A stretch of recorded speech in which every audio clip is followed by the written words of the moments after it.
Townsel.com.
What a show we have for you this evening here at Retro Radio WATT. It is, you know what? Let's just get started.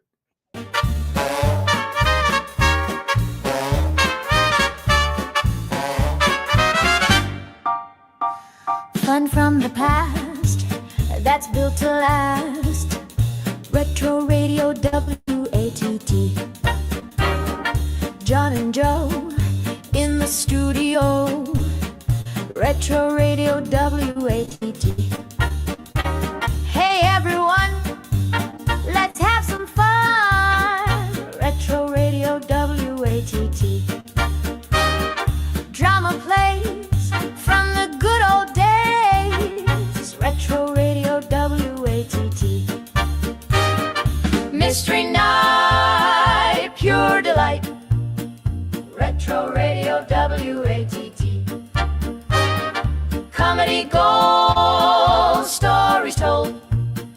Retro Radio WATT. I never get tired of this. Hey, it wouldn't be John and Joe in the evening without Radio Joe. Hello, Radio Joe Townsel. Radio Joe, I'm doing fabulously. And I am so looking forward to tonight's show.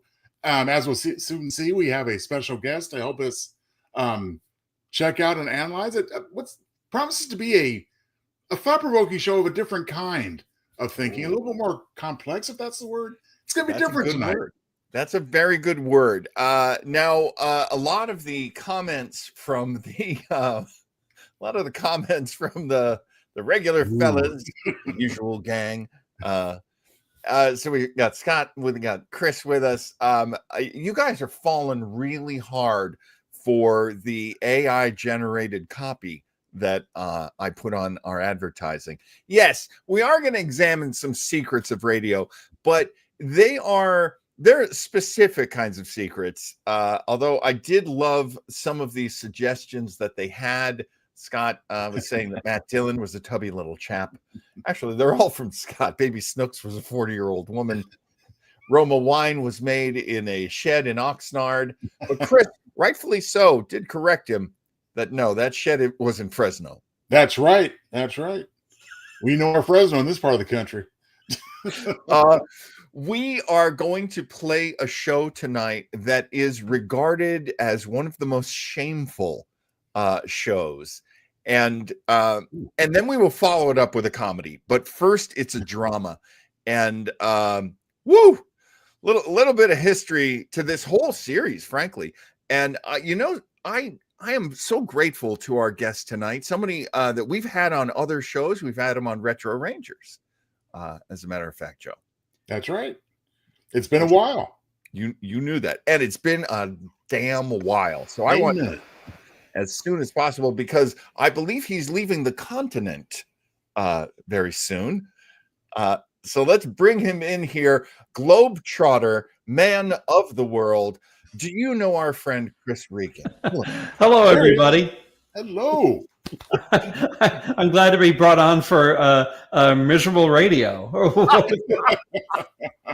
Well, okay.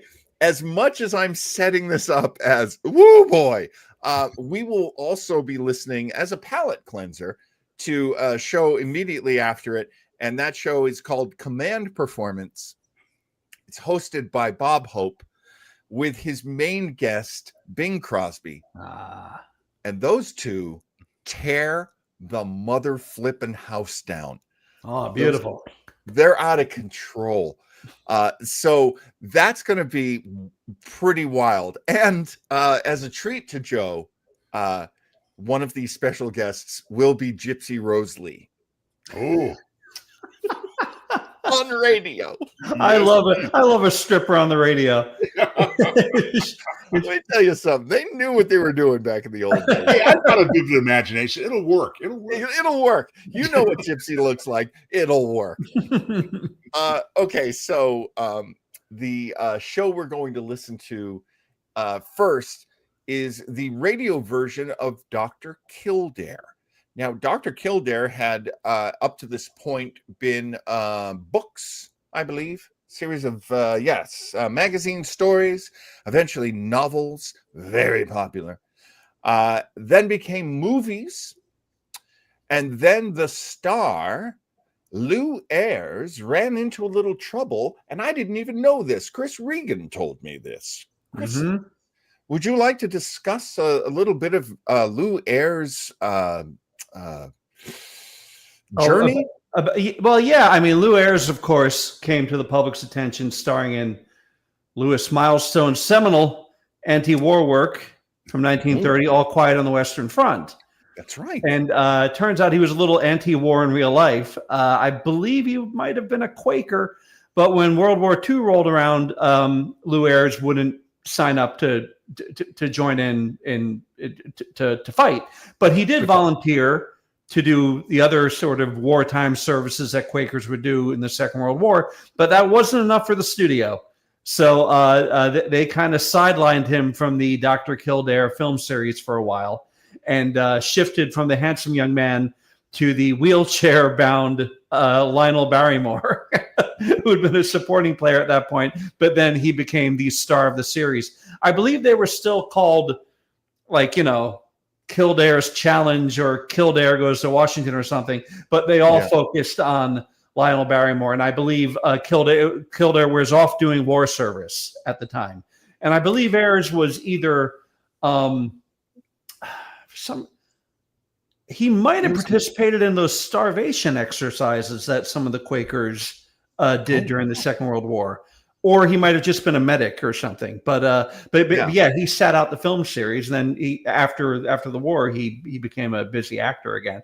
Also, a guy who became a better actor as he got older. It's a little hard to watch in All Quiet on the Western Front. There's a lot of cheek rubbing and all that, and but as he became an older guy, he kind of settled into who he was. But and was really appreciated. Frankly, when we pick up this series, we are listening to the very first episode of the very first radio series of Dr. Kildare. Okay. At this point, Johnny Belinda in 1948 has already garnered Mr. Ayres a, I think, Best Supporting Yeah, I nomination. believe so. Mm-hmm. And so he is very accepted once again by Yeah. the American public as they make this. And then they open with this story. The episode, I explained to my wife that we were going to do this, and she is a fighter for women's rights. My wife, what we used to call a woman's liber back in the day. Oh, yeah. Burning their brassieres and whatnot. Exactly. And frankly, I get it. I get everyone who wants to fight for rights. I get it. So she actually said to me, "Do me a favor and find that script. I want to produce it." She actually said that. Now, I'm a little. I always heard about the Dr. Kildare TV show, but that was one of those shows that when I was a kid, it was never rerun in syndication. Like, I never saw Dr. Kildare. I never saw Man from U.N.C.L.E. I never saw Route 66. There were these like long running shows that somehow didn't wind up in repeats.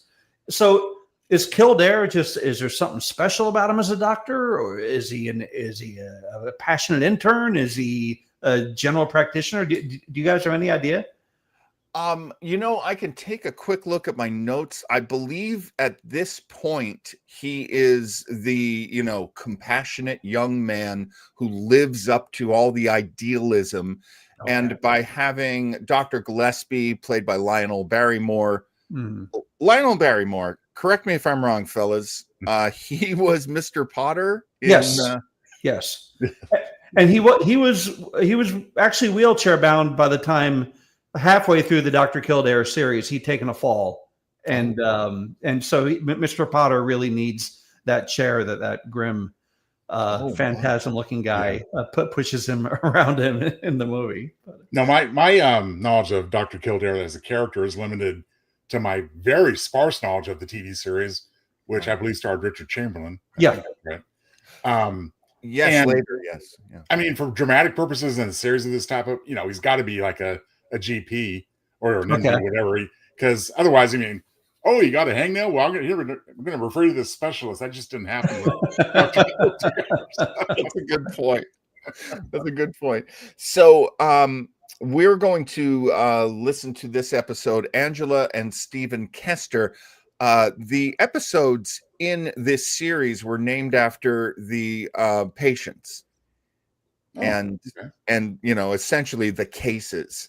It is interesting that this is about Angela Kester, but they have to get her husband's name in there because, come on, little lady, where's the man? You want to take it seriously? Where's the man? So let me turn on our. Okay, so we're going to be doing haunted radio rules, and that is, if I see somebody raise their hand, I will run and pause, and we can talk about it. I think it might help because if this gets too intense, I might get depressed. John, are we going to have to change the name of our show to Misery Radio SADD or something like that? I mean, what are we doing here? Joe is so good at naming shows. That's your power, Joe. Oh, thank you, sir. All right. So it's going to start off, I believe, with Lou Ayres. Oh, yes. You know what? I used to do this all the time. Nikola Tesla wireless radio. Haven't put a like on it yet. There we go. Hey, give us a like and subscribe if you haven't yet. And thank you to this account. It's a terrific account. All right. Let us start the show. It's going to start off with the, I think it's the oath, the doctor's oath. I don't know if it's the Hippocratic oath. Okay. It's the radio doctor oath. The story of Dr. Kildare. Whatsoever house I enter, there will I go for the benefit of the sick. Whatsoever things I see or hear concerning the life of men, I will keep silent thereon. counting such things to be held as sacred trusts. I will give no deadly drug to any, though it be asked. The story of Dr. Kildare, starring Lou Ayres and Lionel Barrymore. Metro Goldwyn Mayer brought you those famous motion pictures. And now, for the first time, this exciting, heartwarming series is heard on radio. In just a moment, the story of Dr. Kildare. But first, your announcer.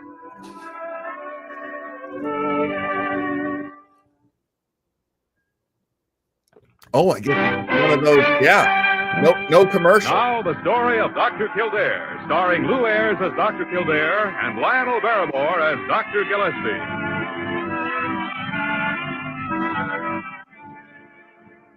Blair General Hospital, one of the great citadels of American medicine. A clump of gray-white buildings planted deep in the heart of New York, the nerve center of medical progress, where great minds and skilled hands wage man's everlasting battle against death and disease. Blair General Hospital, where life begins, where life ends, where life goes on.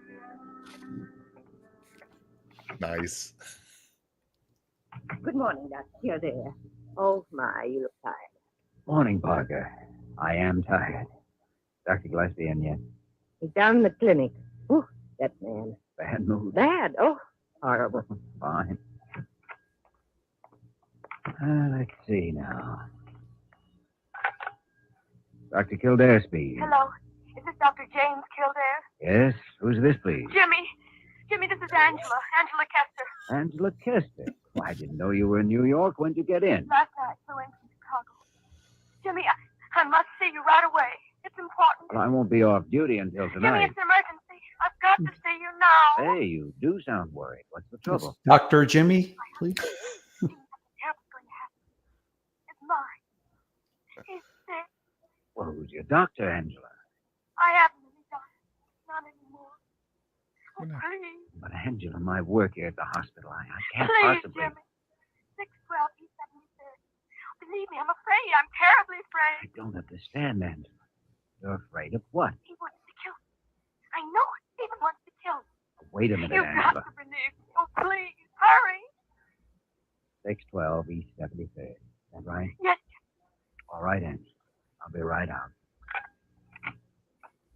Kildare, what's the big hurry? You're not an intern anymore. Rush call, Dr. Gillespie. Rush call? Where? East 73rd, old friend of mine. Lots of trouble. Well, which is it? Not enough love or not enough money? Might be either. She's afraid her husband's going to kill her.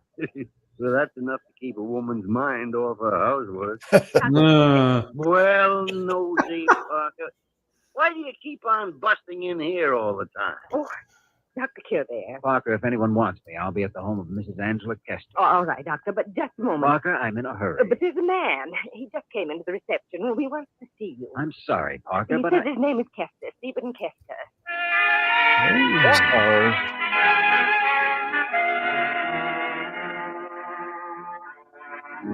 That's the way it's been going with her, Doc. Every week she gets a little worse. I see. 5 years ago, Angela Kester is one of the finest concert pianists in this country. Today, she's not. When did all this begin, Steve? I mean, when did she start blowing up in the middle of concerts? Close to 5 years ago. A few months after we were married. Did Angela show any abnormal behavior just before that first breakdown? Oh, she was working awfully hard, practicing. Yes, hold If on. I may. Yes. It was kind of strange. Yes, Like- Mr. Regan. he he just spoke to someone who he took into his care as a patient, this woman that he was going to see. But he hits pause on that to go talk crap about her with her husband before that. Well, Chris, she is only a woman. Okay. All right. But an accomplished concert pianist, which is probably going outside of the house to work. That's Yes. probably the beginning of her problems. But I think Dr. Kildare needs to listen to the beginning of his radio show and hear his Hippocratic oath. Well, and this actually jumps me back to something that Scott had pointed out earlier about the weepies, that this was, and my mom used to call them that too. The Weepies were, you know, soap operas basically, but in long form. And that's pretty much what Kildare is. It's, you know, it's medical drama, but also there's a heavy amount of, you know, suffering woman, suffering man, you know. Wow. I can smell the gaslight from here. Well said, sir. Oh, okay, here we go. I am glad we're breaking this up because I don't want to live in this world. Angela show any abnormal behavior just before that first breakdown? Oh, she was working awfully hard, practicing 16 hours a day sometimes. It was kind of strange, like something was pushing it, as though her success was a matter of life and death. It was almost as if she was possessed. And it's still the same. The harder she works at her music, the more the obsession grows. Mm-hmm. Oh, you said before there was a particular composition that she keeps on playing. Yes, a revolutionary etude by Chopin. Every time she sits down to play. Sometimes she can go on for, half an hour without breaking. Beethoven, Liszt, Brahms. And she goes back to it. Does All that the piece have any biggies. particular significance to Angela? None that I know of. It was one of her father's favorites. He's dead now. He had great ideas about Angela's career. See. Now about this latest fixation of hers, this fear that you are going to murder her. It's the first time I've heard that one. The first thing you told me on the phone. She's really getting bad. Yes. I think I'd better drop out to your place and see Angela for a few minutes. Come on, we'd better hurry. I have not examined her. Well, all of this shit talk has got me interested. I can watch her here from behind these glass doors. Is the nurse with her constantly? Yes. I don't dare leave her alone. She still plays beautifully. Yes, I know. But wait. Rachel's. Steve, the doctors that have been handling Angela's case, what kind of treatments have they been giving her? Oh, I think she's been through about all of them. 2 courses of insulin shock, 2 courses of electric shock. I don't know what else. When did she have her last shock treatment? Oh, about 6 months ago. They helped for a while, then she slips back into the same old condition. Listen. You hear? She's breaking up now. Mm-hmm. Yes, I see what you mean. It's almost as if something had taken hold of her, pushing her, twisting her body, some strange force. If I may, Mr. Regan? electroshock notoriously screws up your ability to do math. So, which is not at all important when you're a concert pianist. It's amazing how they're just throwing out insulin shock therapy and electroshock therapy. It's like, nothing's working. I don't know what's happening, doctor. Well, Chris, the interesting thing is, I read about on this a little before the show. She couldn't actually play the piano at all until she got the therapy. I'm kidding. But someone who's a big fan of electroshock therapy, Dick Cavett. Really? Yeah, he had it in the late 70s, early 80s. He really, really, really slipped into kind of a drug-resistant depression. And, he was so sad he couldn't mention Groucho for 6 weeks. But no, he had electroshock and is a big fan of it. And, but I've known some other people. I've known one other person who's had it, who also it helped her tremendously. But yeah, she lost some mathematical ability. And yeah, Barry's wondering about insulin shock. There is a seizure you can go into where they shoot you up full of insulin that supposedly kind of does the same thing, or they used to do it back then. I don't know if that's something they do anymore, but right. I mean, right now, this show is being done in 1950. Oh, okay. So we are definitely hearing the old version of how this stuff was done. I'm not even sure Oscar Levant had gone through his stuff yet. Oh. He was very open. He was a musician and a comedian, terrific performer, frankly. But he actually helped through his work. He would do movies and TV shows about these treatments. So it's interesting. I didn't know about Dick Cavett. I did know about Oscar Levant, and he was a concert pianist. I personally never been able to add 2 and 2, so I have no math ability to lose. But I should give it a try sometime. Well, if you ever get a little blue, we are hooking you up to electrodes very quickly. Oh, hey, Scott, don't jump to the end of the show yet. Oh, yeah, there's Barry do tasers count. I can tell you firsthand, they do not. Atkinson, maybe all she can do now is play the Wurlitzer electric piano model 200A. Is that the one with the colors? I don't know. It's samba. Folks, if we don't laugh, we're gonna weep. The weepies. We're gonna weep at the weepies. Yes, indeed. All right, here we go back into the show. Steve, stay here. I'm going in. Wait, Caroline! Hands! Hands! They won't let me! They won't let me! I must come out! Hands! Stop! Hands! Stop! Angela.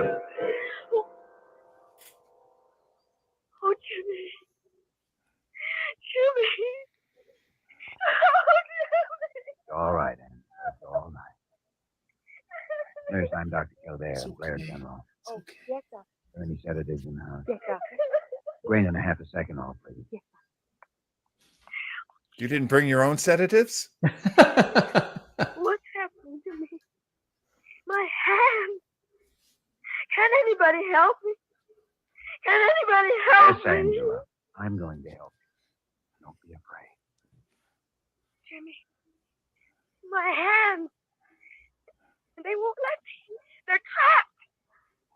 These notes on this paper, they trap my hands. My hands. Then we'll set them free, Angela. Now, don't be afraid. I'm going to help you. You chop them off? Got a real crawling hand. Did you ever see that movie, The Crawling Hand? Oh, yeah. It's not. That's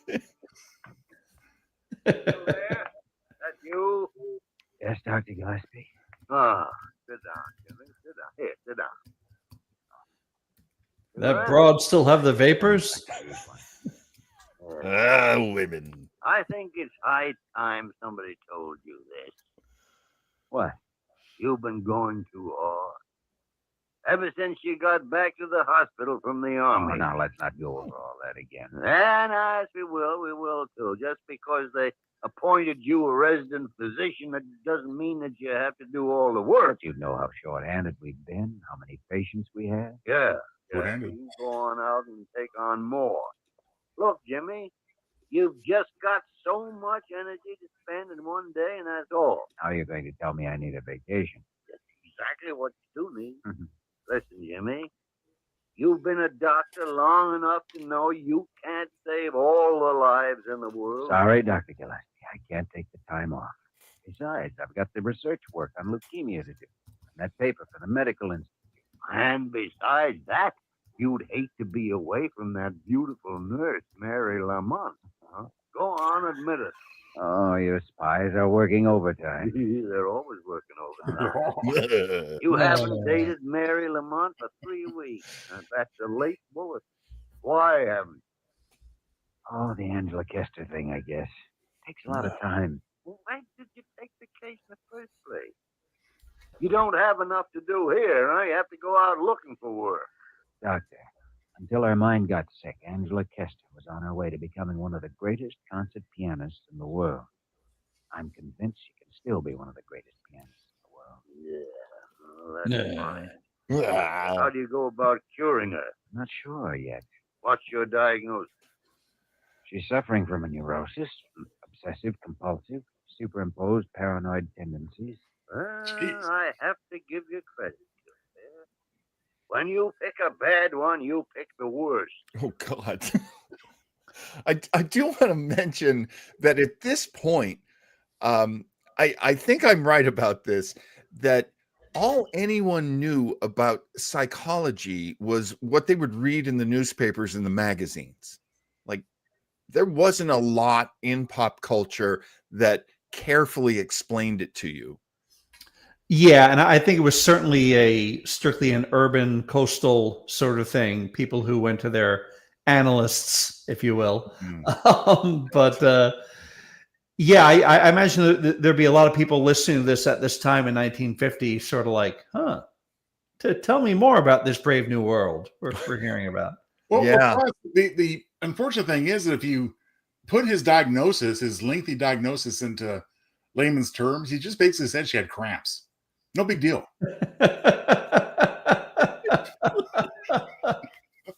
Just send her upstairs. All right, here we go. What are the symptoms? Deep-seated compulsive complex is the first thing I noticed.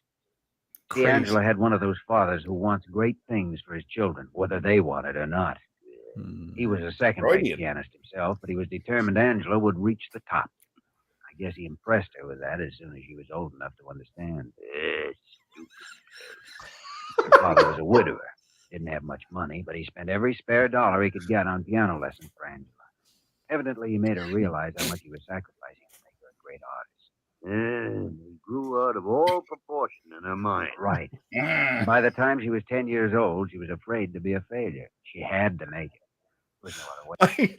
I have to also say that the Barrymores were considered some of the greatest actors of the 20th century.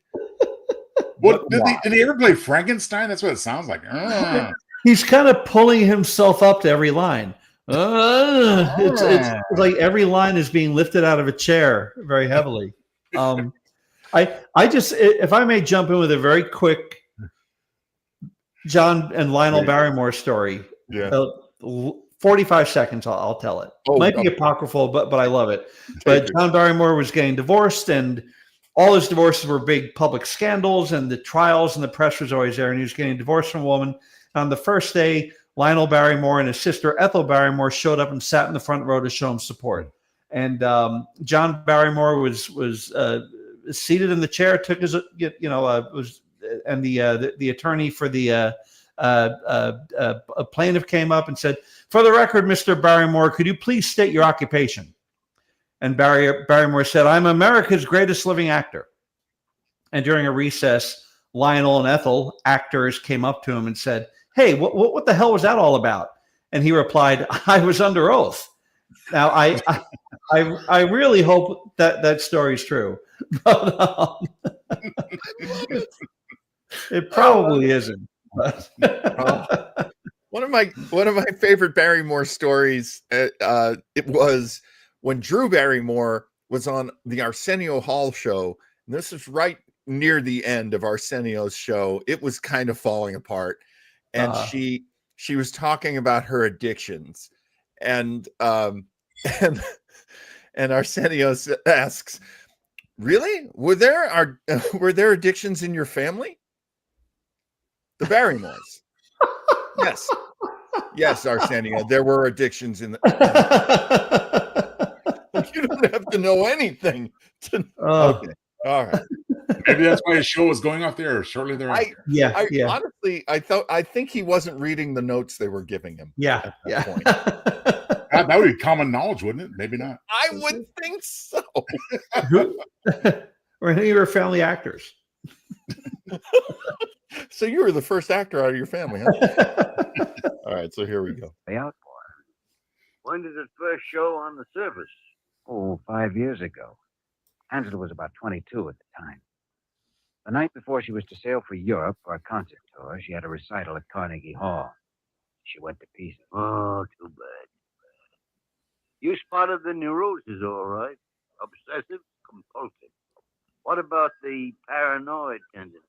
They've just started showing up lately. She's developing all kinds of persecution complexes. And thinks the public's against her, thinks her husband's going to kill her. Too bad. Ah, dreaded bone. Hello, Dr. Gillespie talking. Huh? Who? I'd hang up. Hello? Yes. When? I'll be right over. It was Stephen Kester, Angela's husband. Well? Angela just shot herself. There's that music again.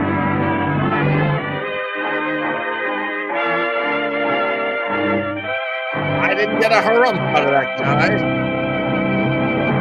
The story of Dr. Kildare will continue in just a moment. Okay, so We wanted to. yeah, there's no commercial, so we can talk during this part all we want. Were the bands live or is this pre-recorded music? You know, This, I mean, this sounds live to me. okay. If it's like 10 pieces or so, that's kind of standard for a decent production. Okay. But the expensive productions, of course, would use the orchestra. Oh. I wasn't sure if by 1950 they were maybe cutting corners a bit in radio plays, but Maybe I mean, it sounds live, yeah. We continue Yeah. with the story of Dr. Kildare, starring Lou Ayres as Dr. What a Kildare great and gig, Lionel just Barrymore playing as Dr. stings. Gillespie. American Hospital, good afternoon. Children's Clinic, thank you.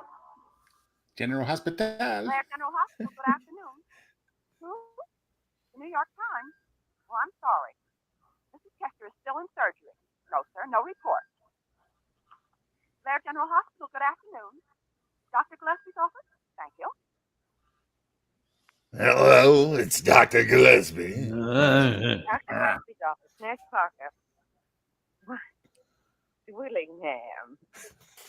Miss Willingham. Oh, What's that infernal babbling going on out there? Willingham, call me back, please. I want my medical journal. Where have you hidden it? It's right back in the middle of your desk. And why didn't you say so? Always hiding things. By the way, what about those reprints I asked for? The ones on prefrontal lobotomy? They're sending them up from the research library. Well, tell them to hurry. Patient's dying. Doctor, you... Keep your nose out of my... I think she already attempted a prefrontal lobotomy. Ooh, that's right. I forgot about that. Dr. Gillespie's office. Parker, this is Dr. Kildare. Just finished surgery. Yes, doctor. Here's the report on Angela Kester that Dr. Gillespie asked for. All right, doctor, I'll take it. Self-inflicted bullet wound on left side of chest. Bullet penetrated the chest cage. Small pneumothorax. No serious damage. Bullet lodged just beneath the skin under the left shoulder blade. Easily removed. Patient resting comfortably. Got it? Yes, doctor. It's a TV gunshot. Tell Thank Dr. goodness. Gillespie I'm going over to Sullivan's for a bite to eat. All right. Point blank, and it just went under the skin. I heard Yeah. every word. Harry. She's terrible at suicide. Well, she didn't have a gun of a proper caliber. Typical woman. Sorry about the last few Can't weeks, do anything. Harry. I hope you understand. I'm getting used to it. But really, Jimmy, He I've been wants talking to Dr. attention. Gillespie. You've got to cut down on your work. All right. I concede. Just as soon as Angela Kester gets well, I take a vacation. Wonderful. She ought to be up and around in 10 days. Then you start your vacation? Well, I don't mean the bullet wound. Her mind. She's suffering terribly. Do you really think there's a chance to join her? I think there is, Mary. One chance. But I thought they tried everything. Everything but an operation. I don't understand. A prefrontal lobotomy. The only chance. But it's so risky, isn't it, Jimmy? Are you sure it's her only chance? The last resort I know. That's all that's left for Angela now. If the operation fails? It can't fail, Mary. I wish I could believe that. Come on, let's get that coffee. Now, let me just say, I've done a little reading a while back, but I believe there's actually a lot of suspicion behind the procedure of the lobotomy. Yeah. That the guy who came up with it was a wacko himself. Yeah. Yeah. And it was used often to make people behave. You know, the Kennedys, who are our royalty, I should say.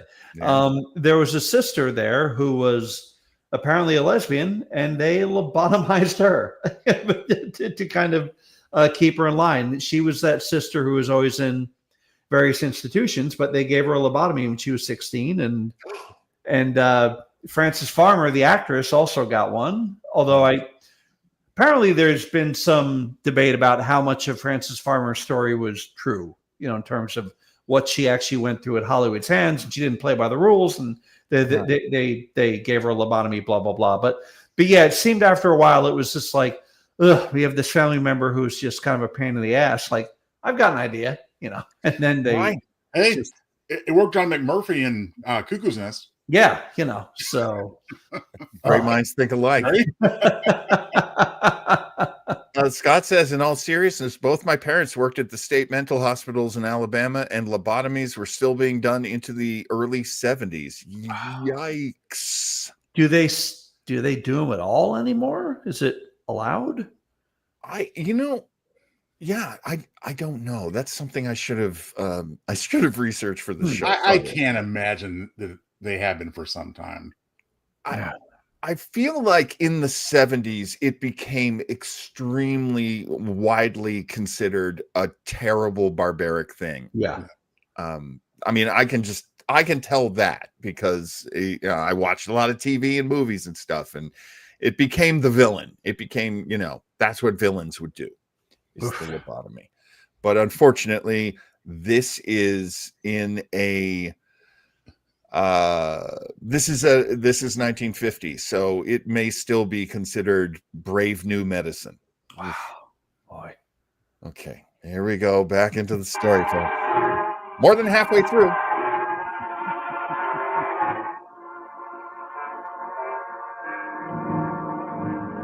Kildare, you're mad. A prefrontal lobotomy? You're just stark staring mad. Dr. Gillespie, you've been doing research on prefrontal lobotomies for the past 4 days. Now admit it. You're getting worse than Nosy Parker. No, what's you really? Oh, Jimmy, I don't know. Seems pretty risky to me, trying it on a girl like Angela Kester. Actually, the prefrontal lobotomy has been successful with patients of Angela's type. Sure. I know that. What are the odds? You've always said a doctor makes his own odds. That's the way I like to hear you talk. Dr. Kildare. Well, Nosy, don't save those precious words for posterity. Spit them out. Oh, Dr. Kildare, Mr. Stephen Kester to see you. Send him in, Parker. Kester girl's husband? Yes. Steve, good to see you. See you, Jim. How is she? Physically, good shape. Rest of the Oh, Dr. Gillespie, Stephen Kester. How are you, Doctor? Jimmy, about this operation you mentioned on the phone. That's why I called you down here, Steve.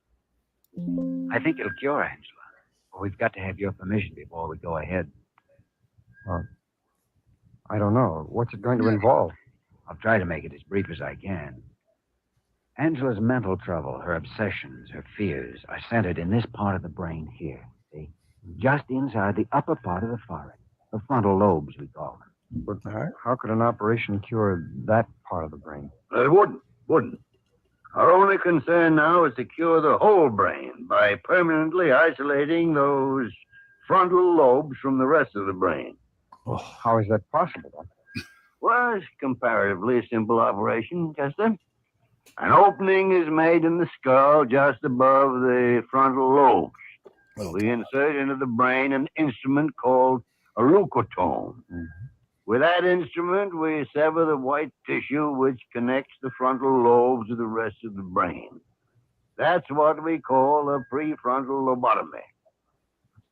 What are the risks? I mean, what could happen? 4 alternatives, Steve. It could make Angela a little better, or it could make her a little worse. It could cure her completely, or it could kill her.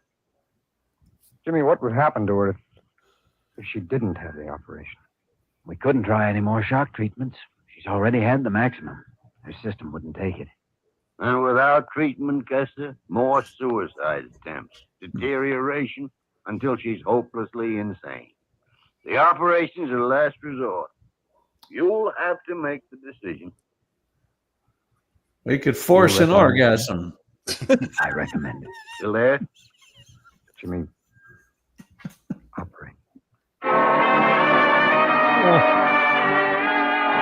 I did not expect Lionel Barrymore to be the voice of reason.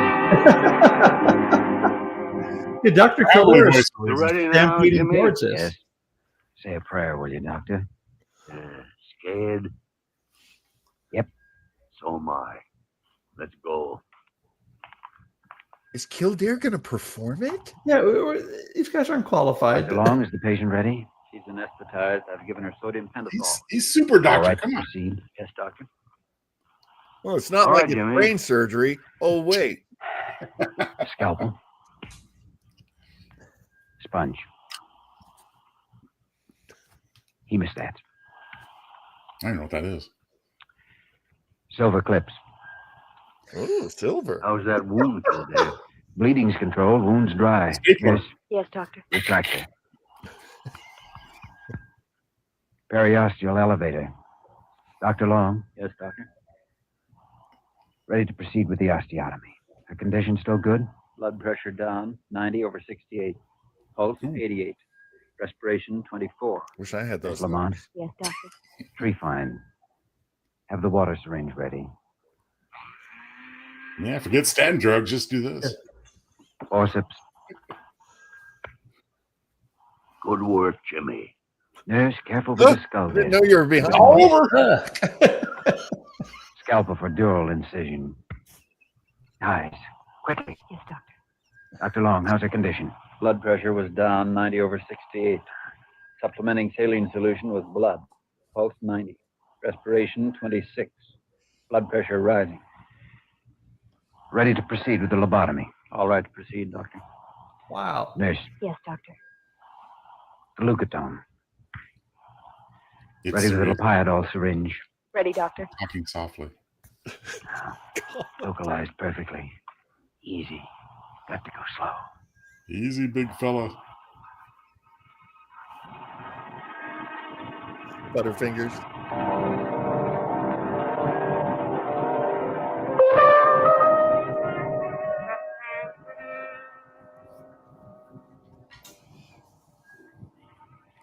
So who's Fun. eating dinner all this time?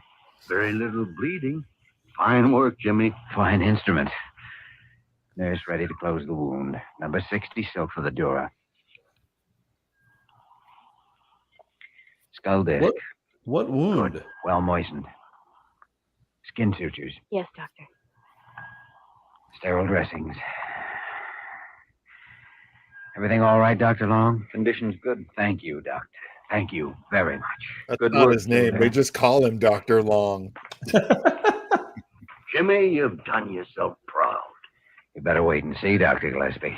Jimmy, how long will it be before we know? Oh, I estimate about 3 days in Angela's case. Might know definitely by then.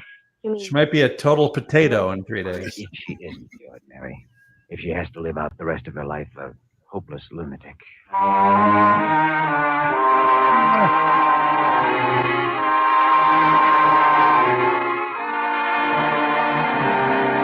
Now, me personally, I'm a hopeful lunatic. Same thing, Steve. Might be too soon to tell definitely. Jimmy, I've got to know. One way or the other. It's only been 3 days, Steve. In a case like Angela's, it could be months before we know, for sure. It could be complications. Jimmy, I've got to know now. I've got to. All right, Steve. Here we are. You all set? Yeah, I'm all set.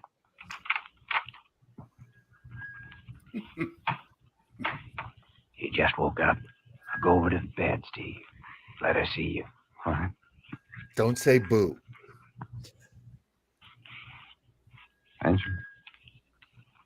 Angela. Wakey, wakey. Are you I don't- feeling crazy? Get away. Get away from me. Angela. Don't. Get away. Angela, it's Stephen, your husband. Stephen. Steve? Angela. Look at me.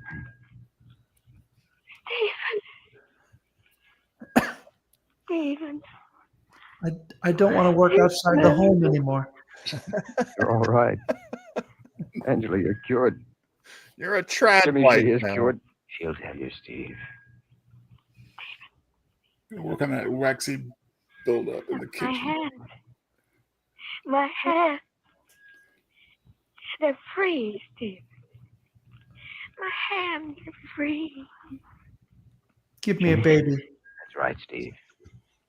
Patient cured. Case closed. Wow. Another successful brain surgery. Hope for tomorrow. In just a moment, we will return to the story of Dr. Kildare. Howdy, more.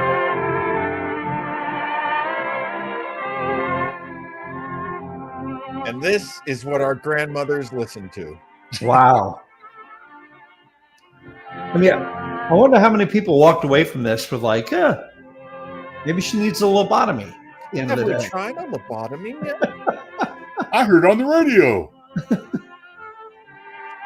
Apparently, you're quite the pianist afterwards. And the accordion player. And the French horn player.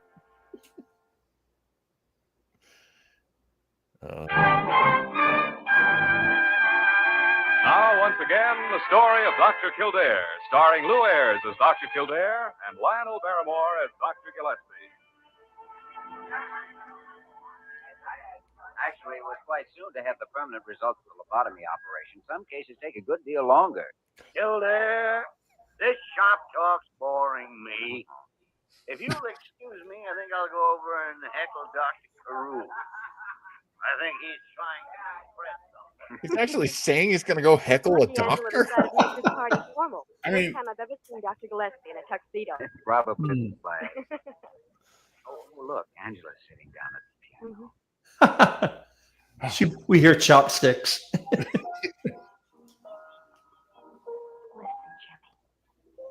Beautiful, isn't it? I tell you, my piano's right behind me. I'm tempted to go to it. You're too emotional.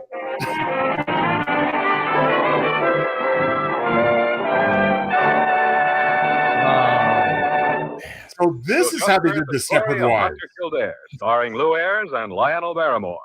Dr. Kildare is presented by arrangement with Metro Goldwyn Mayer, producers of East Side, West Side, starring Barbara Stanwyck, James Mason, Van Heflin, and Ava Gardner. The program was written by James Edward Moser and directed by William Ava P. Gardner, Russo. the picture of Original health. music composed and conducted by Walter Schumann. Oh, here's a great producer for the great musical director.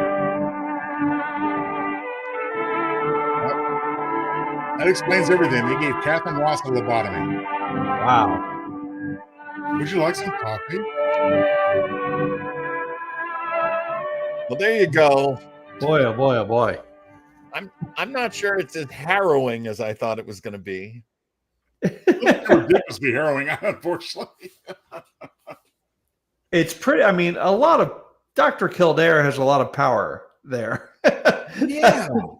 That a woman in a coma from shooting herself in the shoulder, he's able to consult her husband. Like, yeah, should we fuck around with her brain? Like, yeah, okay, I'll do it. I've never done it before, but I'll get in there. Bureaucracy. There's a patient to save. Yeah, man alive. I am very, very uncomfortable with the fact that they let Dr. Kildare do his first lobotomy. Yeah.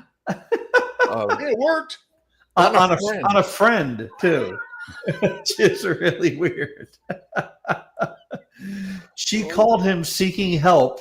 He did an end zone run around her to talk to her husband. She attempted suicide. Then he suggested a lobotomy to her husband. I wonder if he had a crush on her at one time or something, was very angry that she got married to someone else. I mean, I don't know if you should give a lobotomy to someone who's on a first name basis with you. Wow.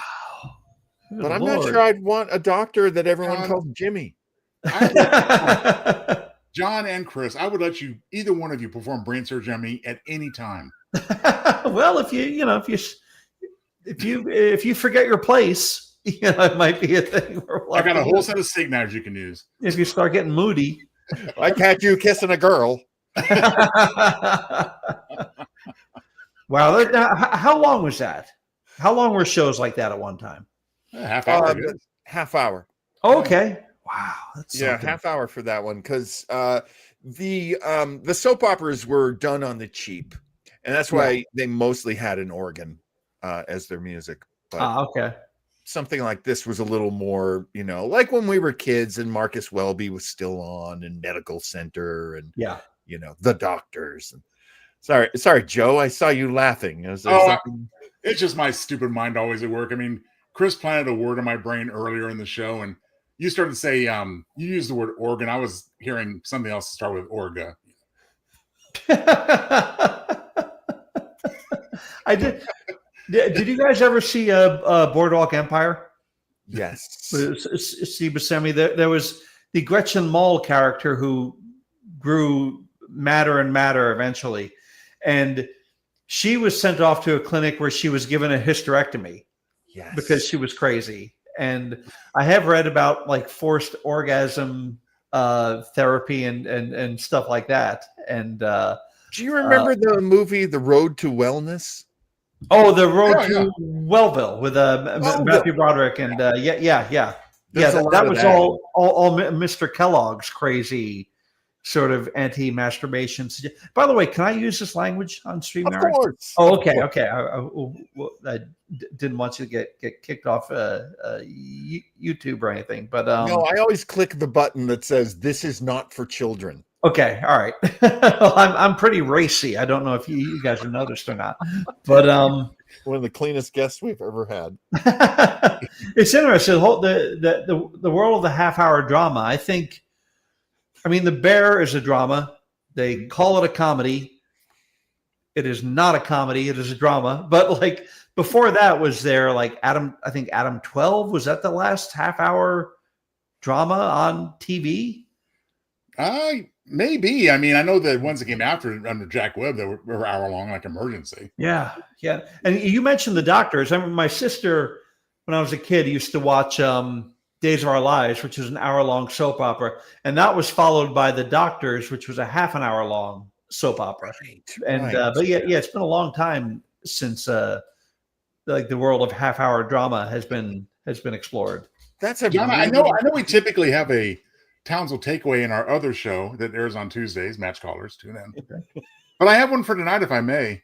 Oh, please. I think the takeaway tonight is that you can basically operate on any part of a woman's body and fix her. That'll teach her. And that's what Townsel's take. Oh, women, you gotta fix them. Can't live with them, gotta fix them. All right. Boy, that was pretty crazy. Are you listening, Leslie? Oh my God. Hang on. Sorry. Okay, so as promised, I think I'm gonna. So this is Command Performance. This show is actually from the Armed Forces Radio Network. Yeah. Your tax dollars keep this free, by the way, my friends. It's our property. It's our property. It's the property of the people. The host for the show would change from week to week. It was usually recorded in Hollywood in front of a USO audience of soldiers who might be coming out or might be coming back. Some of the soldiers might be injured. But there were a series of shows that were specifically for soldiers, and everyone donated their time to be on the show. So you might see down here, Bob Hope is our MC, Bing Crosby is our main guest, Betty Hutton, Gypsy Rose Lee, and Ticker Freeman. Ticker. Okay. Name kind of lost to history. We are Tigger. Well, I'm going to give them the benefit of the doubt and say it's Ticker. but this is from 1944, May 6th from 1944. Okay. And we're just going to dive into it. Now, the gimmick to Command Performance is that servicemen and servicewomen, I imagine, could write into the show and they could request something. So if you wanted to hear Bing Crosby sing Twinkle, Twinkle, Little Star, you could request that. And they might actually, have him do it. And he would do it because he supports our fighting forces. Yeah. So here we go. We're going to start off. Now, what makes this distinct is Bob Hope and Bing Crosby. You've heard this, right, Chris? I'm not just making this up. Whenever they could, they would take their scripts and go to writers, and they would ask them to write ad libs for them. Oh, I would imagine that was the case for Bob. I didn't realize that a guy like Bing would have done that as well. The story goes that Bing was tired of being the straight man. And so he would do what comedy writers, and you can tell me whether or not this is a phrase you use often. We use it in voiceovers. Come up with a button. Okay, yeah. So it's like set up, punchline, topper, and then there might be a button. Yeah. There might be a little joke after. The last thing you talk about in that situation. Yeah. And because Bing was always being buttoned by Bob Hope, he would ask his guys to write buttons for the buttons. Button. Who's got the button? And the way it would go, yeah, Chris, I this is the story I've heard too. The way it would go would be that they wouldn't stop. You could almost, and this used to happen on Bing's show, which was a music show.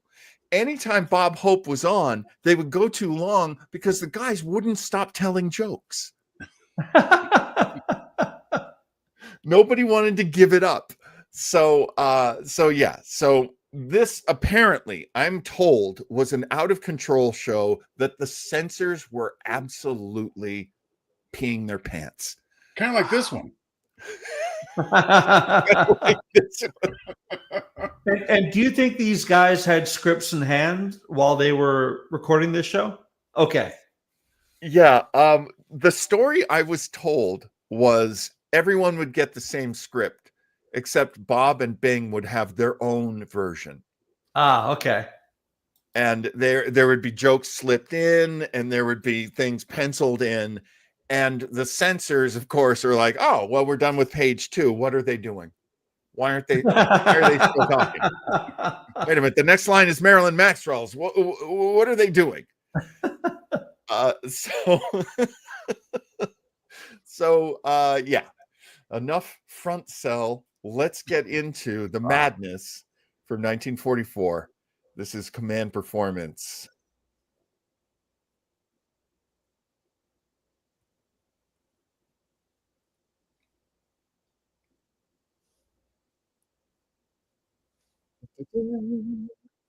I'm oversharing there, sir. Are you keeping it all to yourself? Sorry. I did it again. I forgot to share it. Okay, Brittany. You could watch me enjoy it. I think it'd be better if you watched it too. I want to have both. This is why I should only be a host. Why am I also the producer? All right, here we go. Kendrick Sims.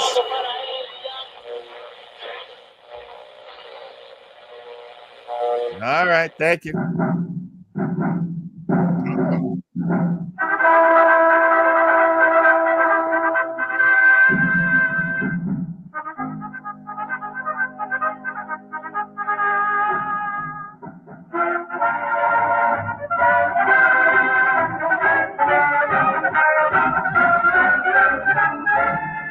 Things still going. Command Performance USA, the greatest entertainers in America, is requested by you, the servicemen and women of the United States Armed Forces throughout the world.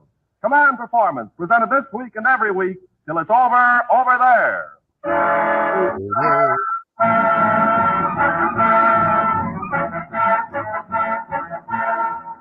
there, gang. We're answering those letters of yours to Command Performance, Armed Forces Radio, Los Angeles, USA.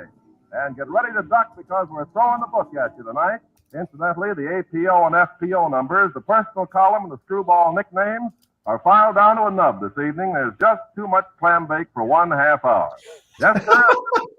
What? North would be Benny Hutton, Too much South clam bake. Rose Lee, East would be Bing Crosby, and the fourth of a great foursome, or the dummy, your good friend Bob Hope.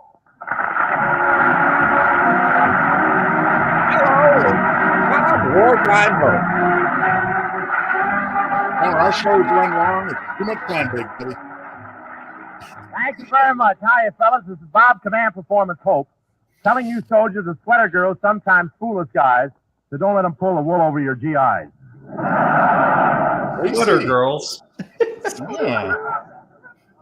Take it on the lam. Well, spring is here. This is the time of the year you see couples walking in the park, the fellow with his arm around the girl, and the guy from the draft board with his arm around the fella. Spring is really here. I just got back in town from Camp Hahn, and boy, is it hot down there.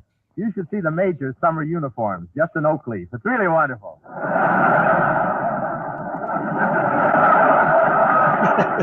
Joke lost to time. I stayed overnight at Hahn, and they gave me swell accommodations at the camp, parlor, bedroom, and right down the company street. It's like It's British a great camp humor. down there. There's a girls' college right next to the base, and the only thing that separates the college girls from the soldiers is a 15-foot wall. Hahn is now the only camp in the country that has a pole vault battalion.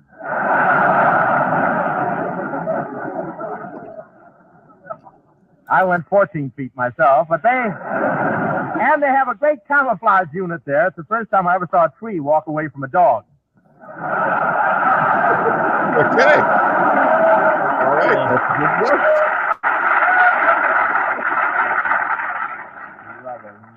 I saw a long line of soldiers, and I went up to them and said, "Gee, this is great. I suppose you've heard Bob Hope gets here in 10 minutes." And one of them said, "Yeah, we've heard. Get in line. The bus leaves in 5. But they finally closed the gates, and I did my show for a chemical warfare battalion. And they elected me Mr. Mustard Gas of 1944. Good Lord. I'm hot stuff, ain't I? Mustard gas. Killed my I great-grandfather. finally decided to go to the PX. I asked for directions. They told me to follow the red line. I followed the red line for 2 hours before I found out it was the mess sergeant and his ketchup was leaking. Ketchup, you see. Mess sergeant. I followed the mess sergeant into the kitchen. Right there in the frying pan was a big fat ham with a thin piece of bacon wrapped around it. Looked like a wrestling match between Crosby and Sinatra. I do.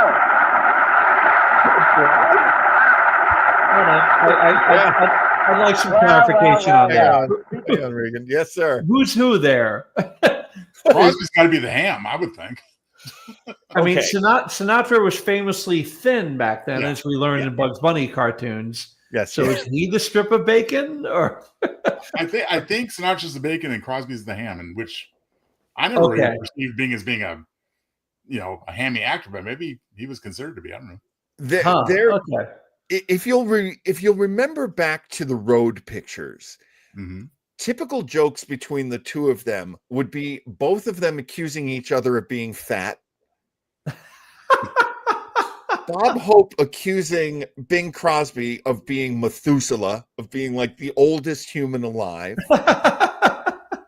And there was once a joke that Frank Sinatra had to read on the Jack Benny show where they said, "What were you doing during the murder?"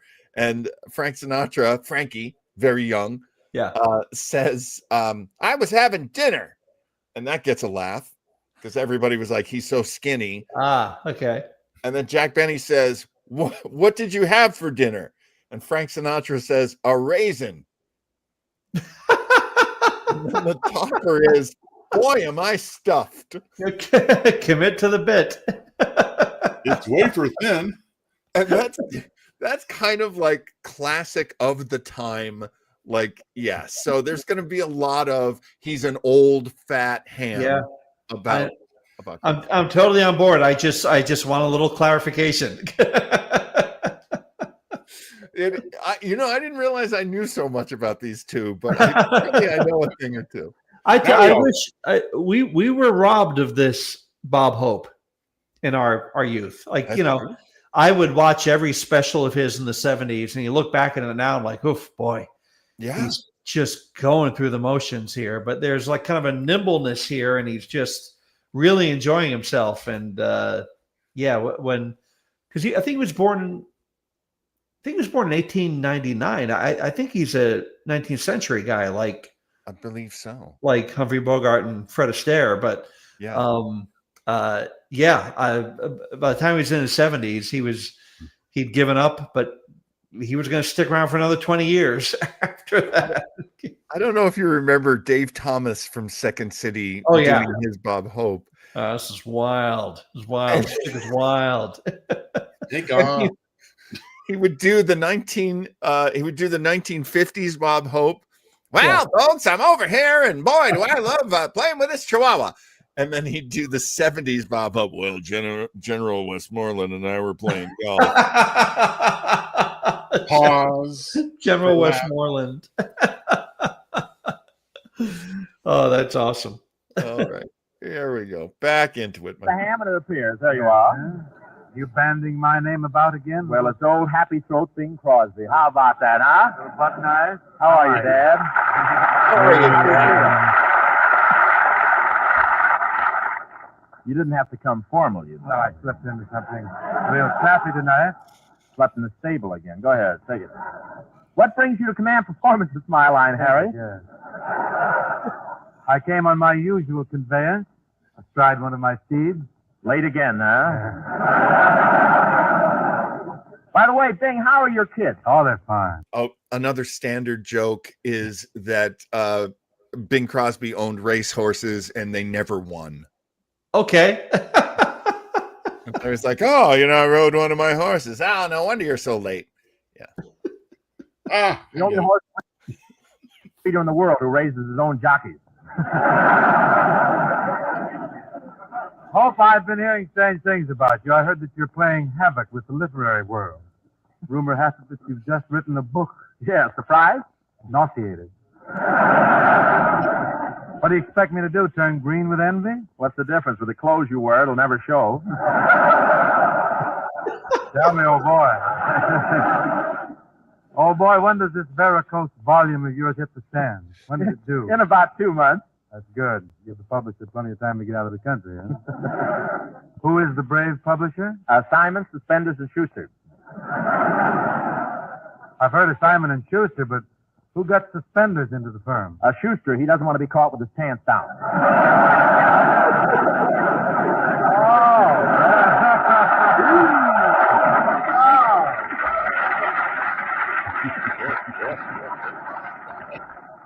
Suspenders, huh? Suspenders. You know, if they publish the book, they may all do a stretch. What's the name of the book, Robert? It's called I Never Left Home. Oh, that book. Oh. You know, I read an advance copy of I've Never Left Home. Well, what did you think?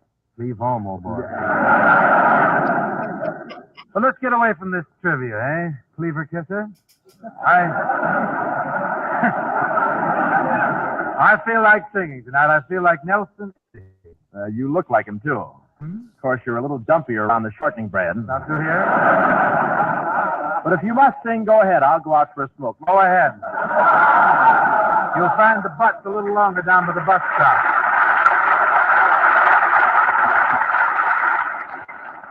Gang, a couple of you have asked for a tune that we do in a new flicker called Going My Way. It's a tune called Swinging on a Star. Aided and abetted by those swell music maids in Lee. We'll knock it for you. Major? Oh, one of my favorite. Would you like to swing on a star? Carry moonbeams home in a jar. And be better off than you are. Or would you rather be a mule? A mule is an animal with long, funny ears. Kicks up at anything you hear. Did Bing win an Oscar for Going My Way? and brain is weak. He's just plain Playing a priest. stubborn streak. And by the way, if you hate to go to school, Yeah, we better keep talking over the music, you huh? might grow up to be a mule.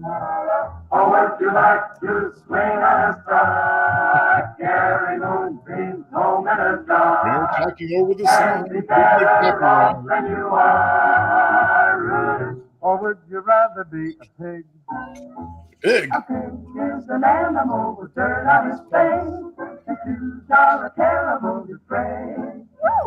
He has no manners when he eats his food. Why, man, he's fat and he's lazy and extremely rude. But if you don't care a feather or a tail, you might grow up to be a pig. Or would you like to swing on a star? Carry moonbeams home in a sky. And be better off than you are. Or would you rather be a pig?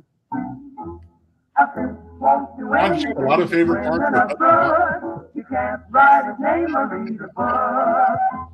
To fool the people is his only thought. Now then, though he is slippery, why, he always gets caught. But then, if that sort of life is what you wish, you might grow up to be a pig.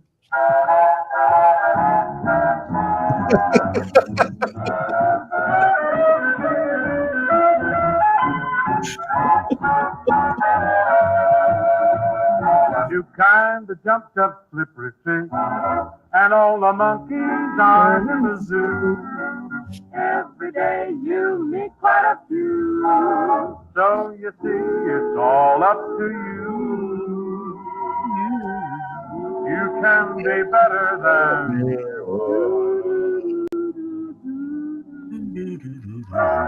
you could be swinging on a star.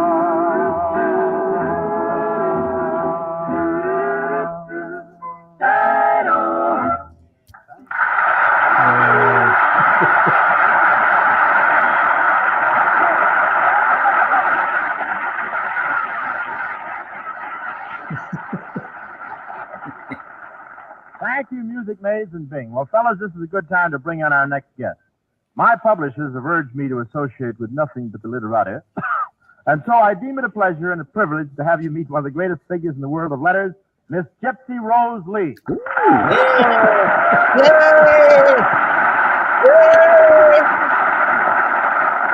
Thank you. Hello, man. Robert, did I hear you say one of the greatest figures in the world of letters? Yes, sure. Don't you believe it? I don't know about the world of letters, but it's one of the greatest figures. Mr. Crosby, what's your literary background? Well, you've heard of my friend Flicker? Yes. Running for me now. It's got horses. Horse joke. Not your friend anymore. Look, Gypsy Bing wasn't born. He was dropped out of a $2 window, you know. Gypsy Rose. Say, that name strikes a familiar chord. I'm beginning to get a picture of you in my mind. No, me too. Gypsy Rose Lee. I think I got it. Let me refresh you. Don't bother me. I'm coming to the best part of the picture. Bob. Yes, Gypsy? Who is the Surrey with the peach fuzz on top? This boy here, don't bother him. He's a vocalist with John Scott Trotter. Now a cheese salesman, formerly with 6 hits and a miss. He was the miss? Naturally. He knows nothing of the problems that confront authors, creative genius. Tell me, what have you been reading lately, Gypsy? Well, I just finished Mission to Moscow. I just read 30 Seconds Over Tokyo. I've just finished Watch on the Rhine. And I read A Tree Grows in Brooklyn. Call me when they get to Pimlico, somebody. Horse joke. Haven't you ever read a book? Oh, sure. I once read Louisa Alcott's Little Women. Do they have rationing then, too? Hey, what are you working on at the moment, Gypsy? A mystery. It's about a radio singer like Crosby. Does he have a sponsor? Yes, that's the mystery. She rushed the joke, but it was a good joke. Yeah. Tell me, Bob, how do you work on a book? Well, what do you mean? Would you knock it out on a typewriter? Do you scrawl it with a pencil, or do you write it with a pen? Oh, no. He just squirts it out with toothpaste. shut up. Oh, shut up yourself. I said it Shut first. up. I said it louder. Say Shut up. Boys. You're getting in each other's hair. Pardon me, Mr. Crosby. And the ball joke. Just a minute, Gypsy. There seems to be a little lint on your blouse. Let me pick it off. Here's one. Here's another one. Hey, fellas, how'd you like to police this area, huh?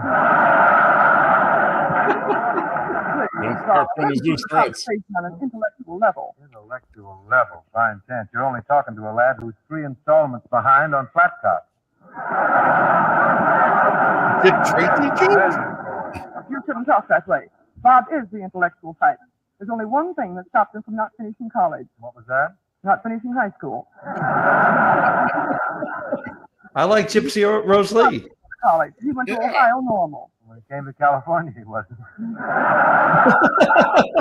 A normal school joke.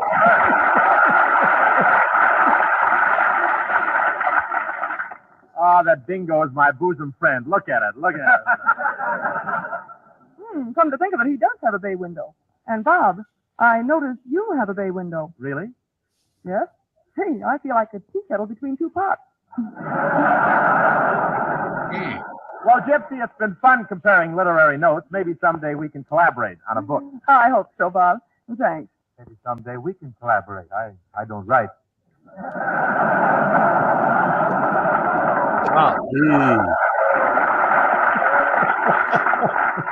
We're both married men. You torn Bobby sock. I've got first call on Gypsy Rose Lee. Maybe she'd prefer to go out with a man. Well, we'll see who Gypsy likes the best. Gypsy, how about going out with me tonight? Sorry, I'm busy. How about going out with me tonight? Sorry, I'm busy. There, you see, she gave us both exactly the same answer. You mean she winked at you too and whispered, stick around till Dopey leaves?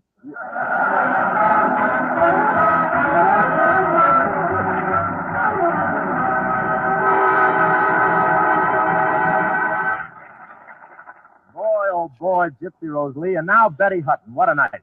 But dig that Crosby, will you? How does an old geezer like him have the nerve to horn in like that? Look at this boy. Not only has the nerve to appear in public with a horn like that, he's got to go blow it, too. Don't mind him, fellas. That was an ad lib that I slipped him before the program. You know, you're holding up talent, don't you, Hope? You're blocking the forward march of command performance. Let go of the mic. Let go. Who do you think you are, Frank Sinatra?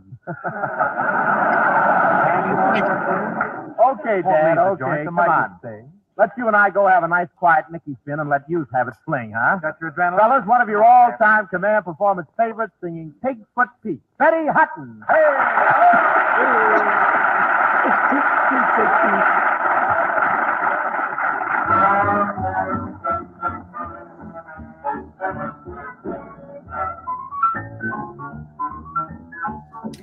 Those ivories.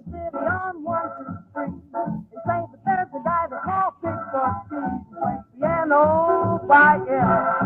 Still he plays all night for 6 feet and beer. Murder on the 88. He's the guy who brought the boogie woogie up to date. He's got a cannon in his left hand and a rifle in his right. He's just a double barrel gun. Crazy man. Yeah, the frightened rain. He's just a solid whiz. I'll tell you who he is. Bigfoot Pete, the boogie walking the lane. Their hands are just as big as words in your hand. And when they go to work, they're up the best and rams. And when he plays on that box, the joint rocks. Until you think you're going to forever boogie. It is a part of the plan. You'll find a put a piece of boogie walk out man.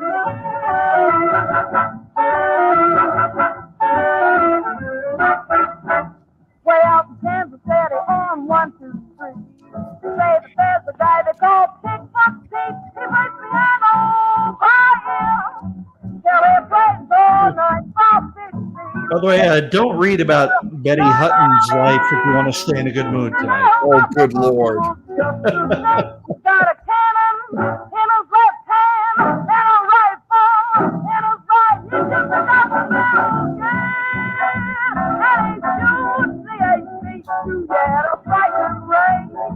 He's just a solid whiz. I'll tell you who he is. Bigfoot Pete, the boogie walking away. His hands are just as big as birds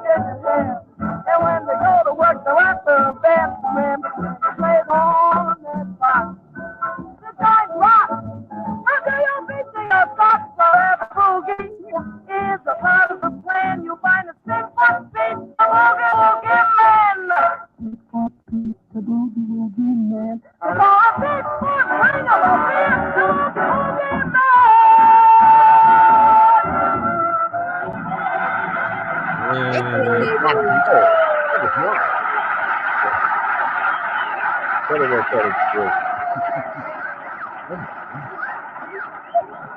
That was swell, Betty, and I want to congratulate you. No star in Hollywood has shot to the top as fast as you, even though in your last picture you did wind up Morgan's Creek. We should probably go from there. With Preston Sturges Anyhow, joke. Congratulations. Thanks, Bob. You know, 3 years ago when I first came to Hollywood, I signed a contract with Paramount for $200 a week. And yesterday I signed another contract for $200 a week. You know, that doesn't sound like much of an improvement. I know, but this time they pay me. That's Hollywood. Well, Betty, you're prettier than you were 3 years ago. You've got such beautiful hair. Oh, thank you. And you've got such beautiful eyes. Oh, thank you. And such a pretty mouth. Oh, thank you. Call me when it gets to Pimlico. Oh, a little Pimlico. Look, call back there. Well. I'm working on a gal and he thinks of a horse. Isn't it all? Well, if it isn't Bing Crosby, the pinup boy of World War I. Yeah. Damn. Old horses. Thank you, my dear, for nothing. Haven't I seen you at the Palladium? No, I never go out at night. You mean you get that dissipated looking in the daytime? That Palladium. That's a lively dance hall. Dissipated. Have you been there? Have I been there? I've gone there so often I finally got my own girl back. Bob, Please, wait for my egg, please. I saw your girl. You did? Take her back and lose her again. Get a load of this boy. You know, anytime he wants, he can have a career as a professional moron. All right, you fellas go ahead and fight. I'm going to the Palladium and dance with the soldiers. We'll go with you. Oh, but it's awfully crowded there. We'll go with you. And it's awfully hot, too. We'll go with you. And the tickets are 75 cents.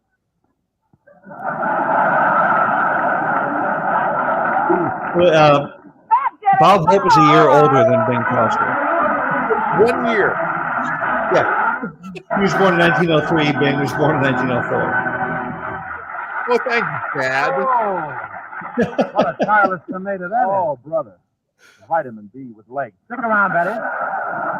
Stick around, Betty. We're going to audition the Little Round Man again. Fellas, it's Bing singing Long Ago and Far Away, dedicated to Little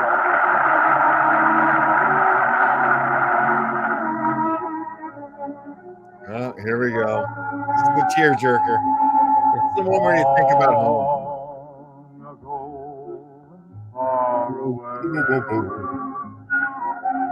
I dreamed a dream one Credited with being the first American singer to understand the power of the microphone. Yes. Didn't have to bellow. Father of all crooners. This kind of reminds me of Donald Powell broke out in the song. It was the original Michael Bublé for you kids. Bublé's a great crooner.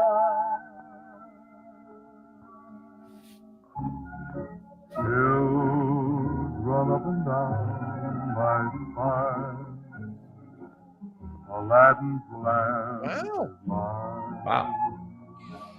The dream I dreamed was not denied me just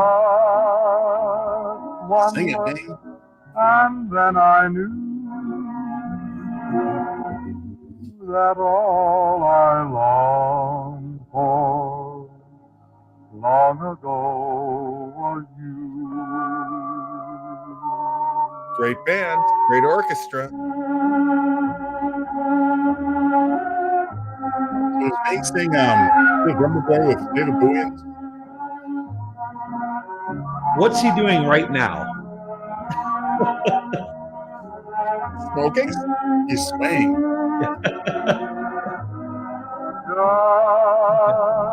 Golf club over his shoulder. Oops, sorry. And then I knew that all I longed for long ago was you.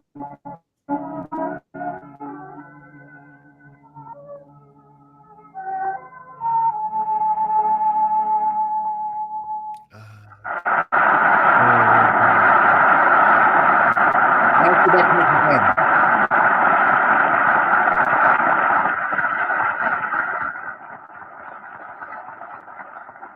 And now, fellas, the Corny Command Theater with Picker Freeman at the piano and starring, well, I hope this doesn't sound as though I'm bragging, but starring me, supported by Gypsy Rose Lee, Betty Hutton, Bob Hope, and Bing Crosby.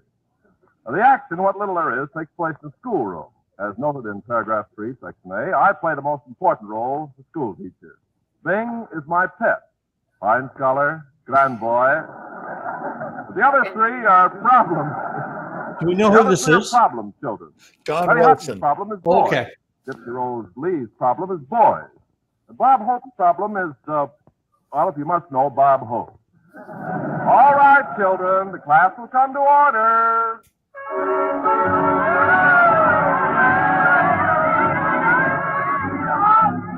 Thank you, Absolutely. I mean, no. Shut up, students. Today, children, instead of an essay, you're each to have a song. Bingsy, do you have a nice song for teacher? Yes, teacher. This song is dedicated to you, the best teacher in all our school. I'll get by as long as I have you. You got no brains nor sense, it's true, but I'll not complain. Hope's worse than you. Oh, thank you, Bingsy. Robert Hope, what are you and Gypsy Rose Lee doing there in the back row? Nothing, says here.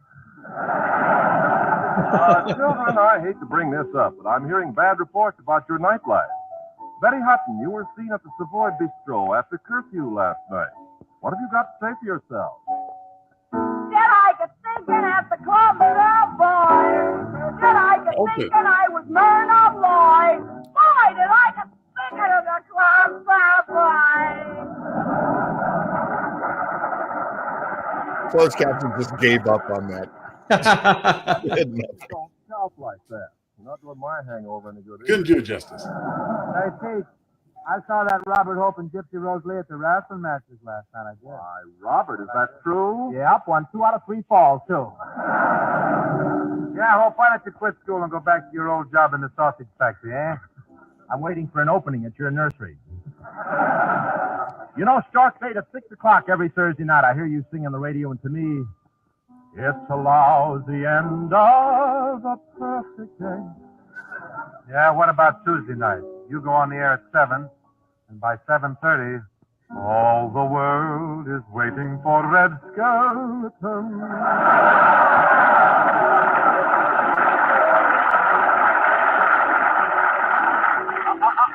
Robert and Bing, stop that hair pulling.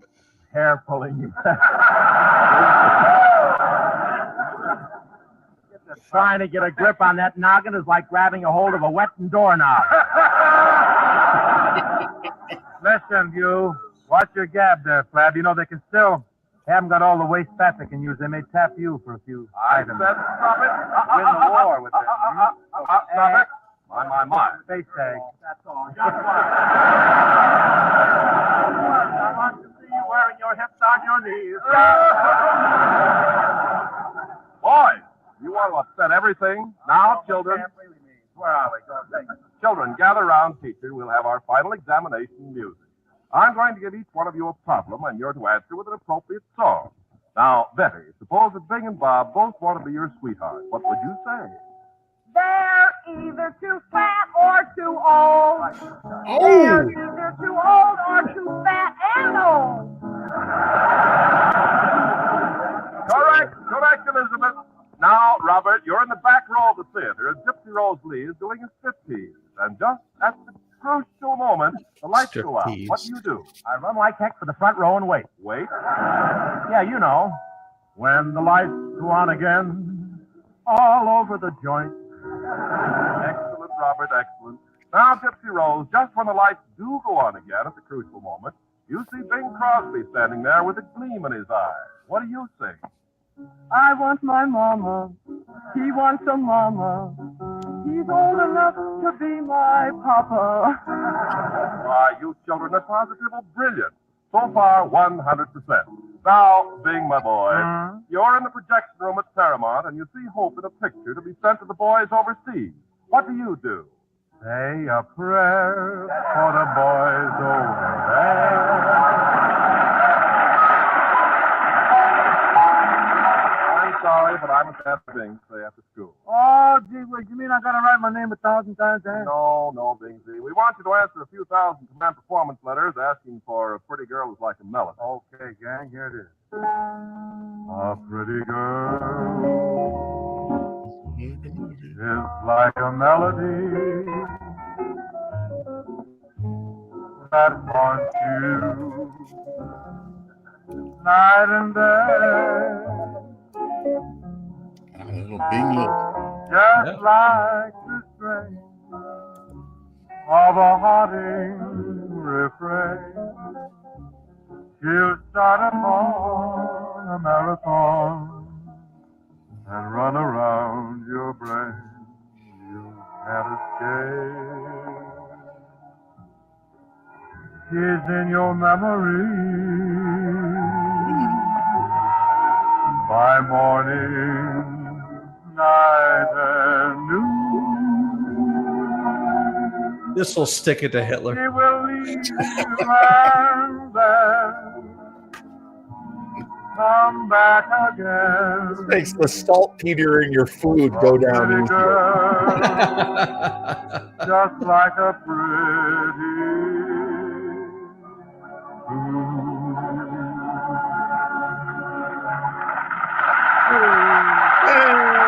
That's lovely. Bing just wears me down, man.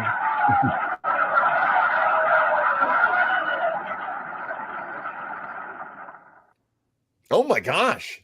That was Simple a- as that. Did you? Hey, it doesn't get any better, so let's just Wow. you know what that one bit reminded me of at the end where they're responding in song. Yeah. I hope this isn't too obscure, but you remember back in the 70s, they had this little fad for a while where they would take like bits of other songs. Oh yeah. And some guys interviewing them. What do you think Enterprise is? You know? Dickie Goodman, his name was. Oh, that guy. Oh, very impressive, Chris. Thank you. He did a That's Jaws hilarious. song. It was a song about Jaws, I remember, and he had a There couple was of Jaws, others. there was the Energy Crisis. Yeah. Yeah, And, I remember like- a couple of years ago, his son was auctioning off the rights to all his works, Oh, and I think he got about $8,000 at the time. But but I remember that Jaws song. I love that. Like that. It was a guy interviewing the shark, and the shark would respond with clips of popular songs from the day. I can't imagine how you sell the rights to that when you're dealing with other clips of music in your song. That must be. what is that? I mean, does it fall under parody as far as that usage? I guess so. Yeah. Yeah, I there had been this theory, and Sauter is still with us. So I know, Mike, I know you've done some research on those songs, but I think there was a theory that if the clip was short enough, it wasn't, you're not selling their product. Okay. But whatever works in court or doesn't work in court is really what makes the rules. Yeah. The whole idea, I mean, between what we do, this is fair use, but the algorithms that are attached to they have specific services now that come after you.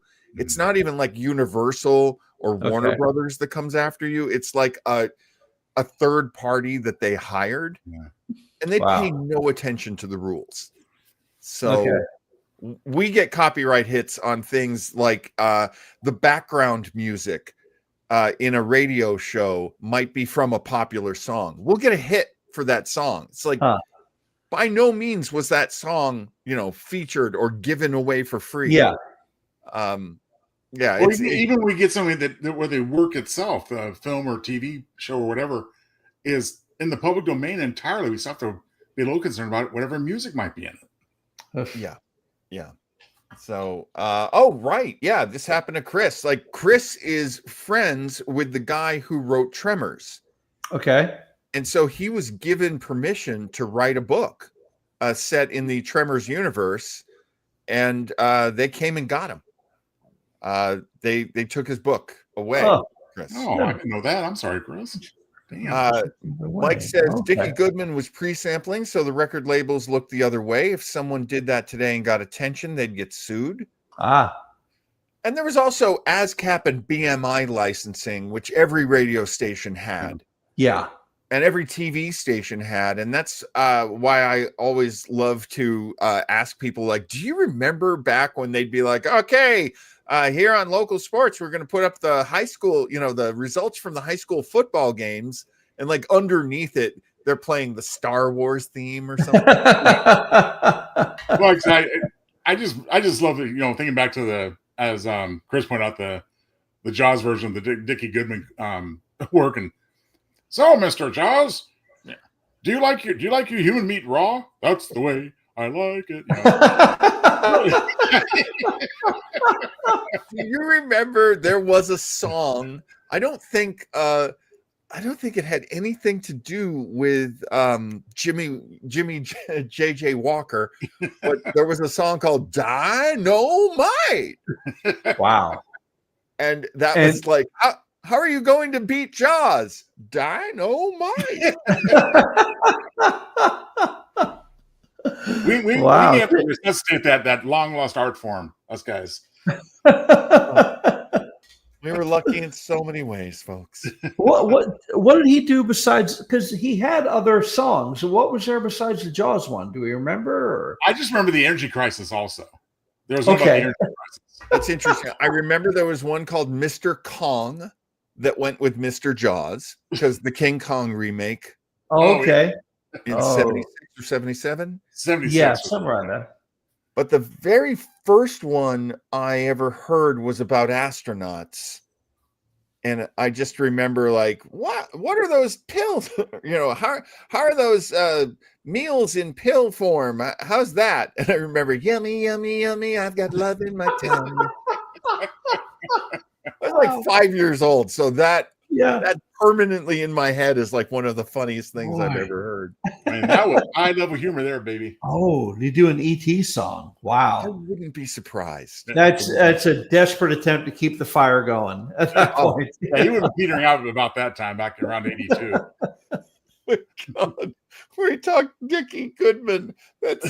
That's insane. Hey, great radio inspires all kinds of great topics, including Dickie Goodman. I would talk about Dickie Goodman so much more than I would ever talk like Rick Dees. So,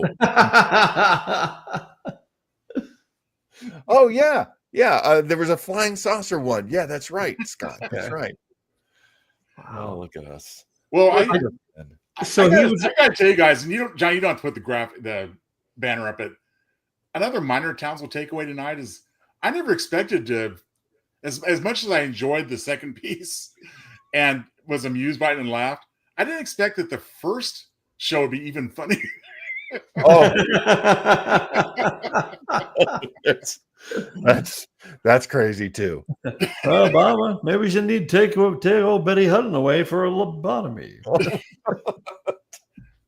It's interesting. I wonder if maybe one of the reasons why that was considered a controversial show was just simply the presence of Gypsy Rose Lee. Maybe. And talking about her doing a striptease. Yeah. And Bob scrambling to get to the front row to see some tit, apparently, because I mean it's well established and common knowledge that I have a face for radio. Now, on the other hand, Gypsy Rose Reese did not have a body for radio. No, she so did not. Without being able to see her and disregard her voice, I could only have her voice. Yeah. Sounds like grandma, I hate to say.